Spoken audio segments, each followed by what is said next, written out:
La bête de l'événement est à l'œuvre et sa marque est sur le point de vous être apposée. Et elle fit que tous, petits et grands, riches et pauvres, libres et esclaves, reçussent une marque sur leur main droite ou sur leur front et que personne ne put acheter ni vendre, sans avoir la marque, le nom de la bête ou le nombre de son nom. We're developing, through technology, an ability for consumers to measure their own carbon footprint. What does that mean? That's where are they traveling? How are they traveling? What are they eating? What are they consuming on the platform?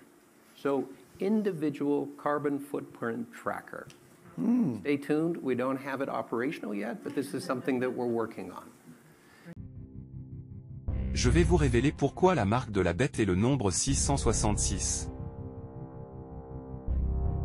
Le carbone a pour numéro atomique le 6, il dispose de 6 neutrons, 6 protons et donc 6 électrons.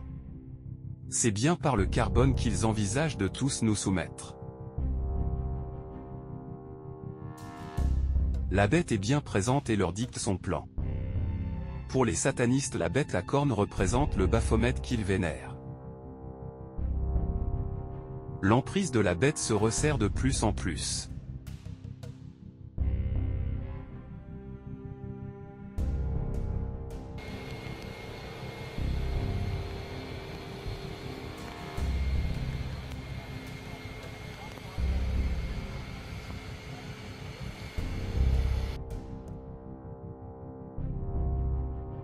Deux jours après leur rencontre, Biden sort un décret scélérat qui arrange les affaires de l'on sait qui.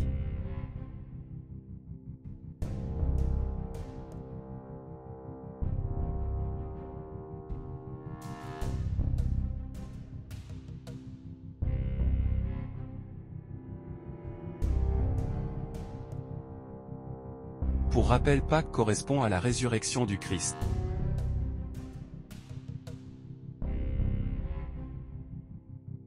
Et comme pour annoncer une nouvelle ère et de nouveaux maîtres, Biden a souhaité de bonnes fêtes à toutes les communautés, juives, musulmanes, bouddhistes du pays. Mais n'a rien souhaité aux millions de chrétiens, sachant que les États-Unis sont la plus grande nation chrétienne au monde. I can't believe the American people can't see through this. We already have a law, the Defense of Marriage Act, where we've all voted, not where I voted and others said, look, marriage is between a man and a woman and states must respect that. Nobody's violated that law. There's been no challenge to that law.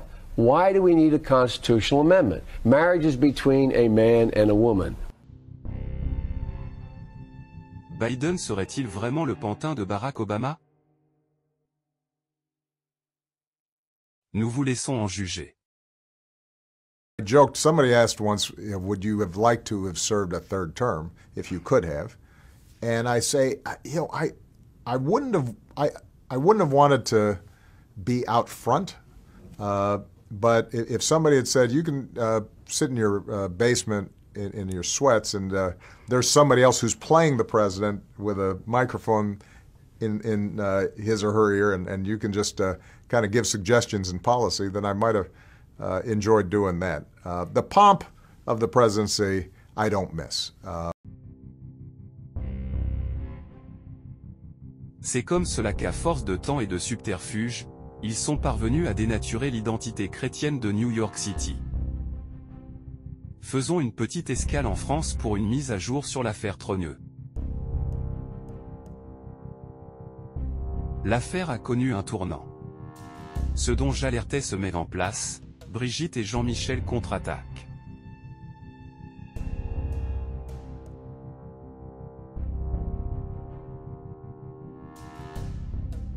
Les deux femmes devaient comparaître le 6 mars 2025, mais compte tenu du tapage médiatique que cela a suscité, le procès est avancé au 19 juin 2024.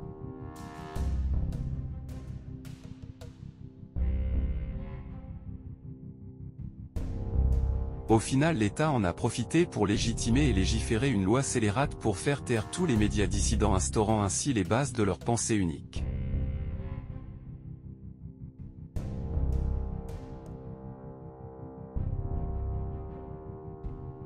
Baphomet au cœur du pouvoir.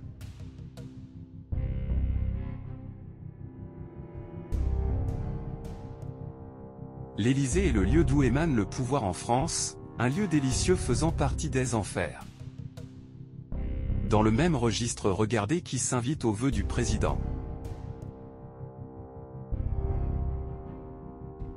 Street art. Rien que ça, attention, tout est dans le symbole avec eux. Une représentation plus jeune, plus contemporaine de la Marianne, pourquoi pas, dirait-on? C'est sans connaître Macron. Pour un pays d'origine chrétienne, une telle invitation est de l'ordre du blasphème, une injure à la nation entière. Mais Macron ne s'est pas arrêté là, voyons. Il y avait un autre objet plus sombre, mais suite à un scandale, il a été retiré. Sur qui l'y serait encore sinon? Pourquoi ce tapis a autant fait polémique?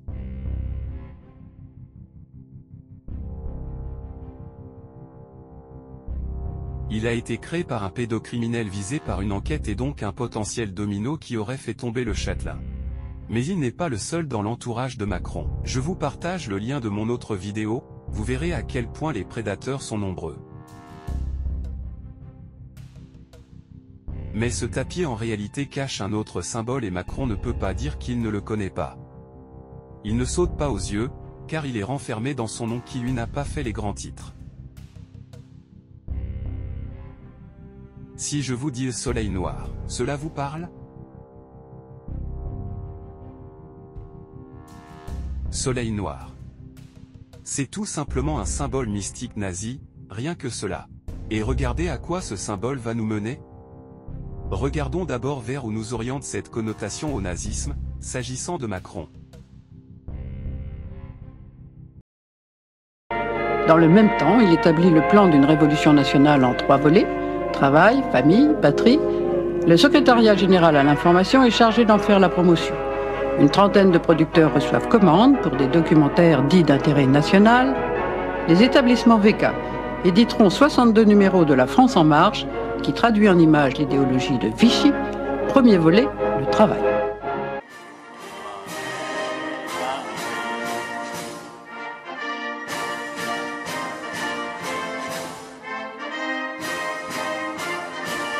Parce que c'est notre projet! Commencez-vous à mieux cerner qui est réellement ce président, ses idéaux, ses alliances et surtout vers où il veut amener les Français? Ou pas encore?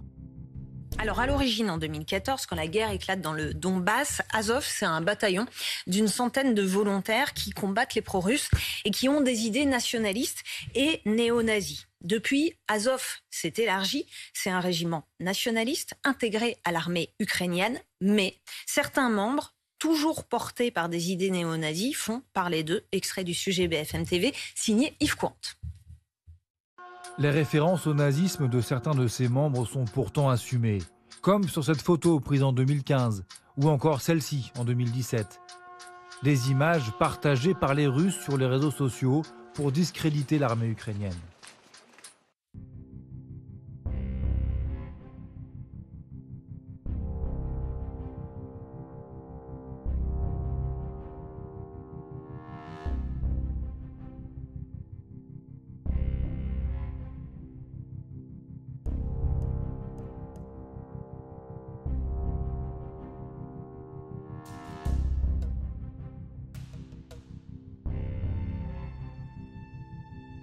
N'était que la cupidité, je n'aurais pas choisi de quitter la banque d'affaires, ou alors je serais un être extrêmement complexe, voire pervers.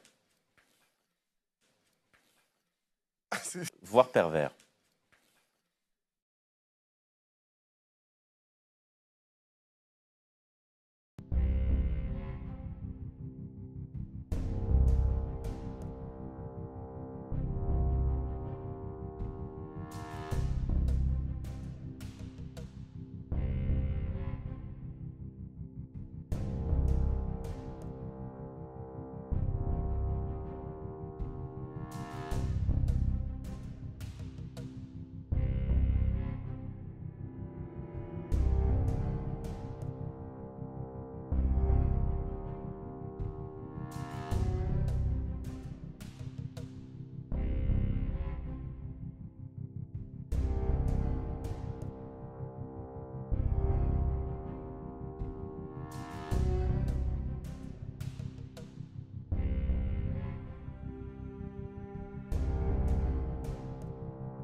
So with the additional steps I ordered last month, we're speeding up training of ISIL forces, including volunteers from Sunni tribes in Anbar province. We're speeding up training of ISIL forces, including volunteers from Sunni tribes in Anbar province.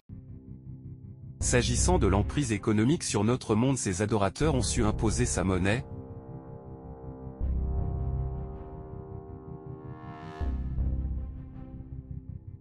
Il s'agirait d'un ancien sceau retrouvé.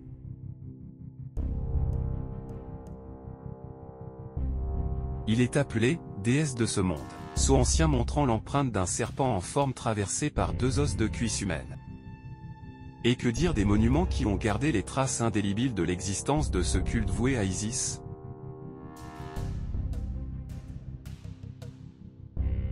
Isis sur sa barque, statue située jadis à l'église de Saint-Germain-des-Prés, rien à ajouter. L'église de Saint-Germain fut érigée sur un ancien temple d'Isis. Et des temples il y en eut jusqu'à Marseille, ce qui démontre l'étendue du culte d'Isis en Gaule. Et pour la plus célèbre, Notre-Dame de Paris, elle aussi, fut bâtie sur les vestiges d'un temple par l'ancien peuple des Parisiens, d'où l'origine du nom au Paris, ou pour notre capitale qui est en réalité Parisis. Pour info, le général Georgelin en charge de restaurer Notre-Dame a été retrouvé mort dans un ravin. Il était seul et n'était pas un habitué de la randonnée. Un bien étrange décès.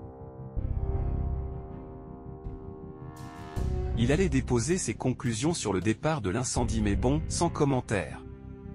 Quand je vous dis que à El-Aqsa, la guerre en Palestine sont des leurs, la génisse rousse est prête à être sacrifiée avant la fin du mois. A massive altar already awaits, where the heifers are to be burned. According to some believers, the ceremony needs to be performed right here on the Mount of Olives, looking directly into where the temple once stood. But something else now stands in its place. The Dome of the Rock and Al-Aqsa Mosque, among the holiest sites in Islam. Today, only Muslims are allowed inside, but that's not stopping Jewish activists outside. Once you got, you started here. 6 days a week, Melissa Jane Kronfeld leads groups from around the world who defiantly pray, as close as armed guards permit. It's not about the destruction. Le Machia est prêt à apparaître, mais ils n'ont encore rien démoli du dôme du rocher et ne semblent même pas s'y préparer.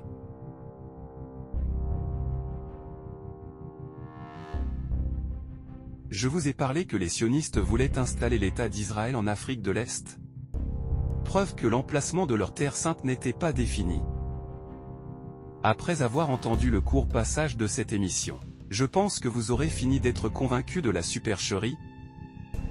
La trouvaille est d'importance, parce que depuis des siècles, il y a une question qui intrigue tous les historiens, mais quand a été construit ce mur? Voici un nouveau bout du mur des Lamentations. Vous savez, ce mur qui a été construit sous l'Antiquité pour soutenir l'esplanade du Temple. Alors bon, le Temple, lui, a été détruit, mais le mur est resté un lieu de prière et de recueillement pour tous les Juifs du monde entier qui viennent là. Alors la grande surprise des archéologues n'est pas tant d'avoir trouvé un nouveau bout du mur, ils sont très contents quand même, si. Non, c'est surtout qu'en creusant, ils sont tombés sur un édifice circulaire. Oh, grosse surprise, quelle est cette chose-là? Ah ouais? Eh bien, voilà, c'est un théâtre. C'est un théâtre. C'est le plus ancien bâtiment public romain mis à jour à Jérusalem. Et la trouvaille est d'importance parce que depuis des siècles, il y a une question qui intrigue tous les historiens, mais quand a été construit ce mur? Ben oui, le mur. Est-ce que c'est un vestige du temple? On ne sait pas. Alors, vous savez, le mur accueillait, l'esplanade accueillait un premier temple construit par le roi Salomon il y a 1000 ans avant Jésus-Christ. Il a été détruit au VIe siècle avant notre ère, au moment de l'exil à Babylone. Un second temple a été construit très vite. Eh bien, c'est pour soutenir ce second temple que le roi Hérode aurait construit le mur. Alors, c'est ce qu'on raconte le plus souvent, on est un petit peu avant la naissance de Jésus-Christ. Eh bien, c'est ce mur qui est découvert, mais le mur occidental, parce qu'il n'y a que nous qui parlons du mur des Lamentations, ce mur occidental est complètement remis en cause dans sa datation. Depuis 2011, quand des archéologues, d'autres archéologues, ont creusé sous le mur, et ils ont trouvé des pièces romaines datant de 17 après Jésus-Christ, c'est-à-dire après la mort d'Hérode. Donc, ça veut dire que le mur a été construit du vivant de Jésus. Jésus, bon, qui était un peu charpentier, mais il aurait pu dire bonjour à ses potes maçons qui étaient là. Mais c'est important, ça a été construit de son vivant. Ça veut dire que ce qu'on appelle, nous, le mur des lamentations, a été construit dans une Jérusalem complètement romanisée. Ce n'est pas un reste du temple. Cela se passera de commentaires.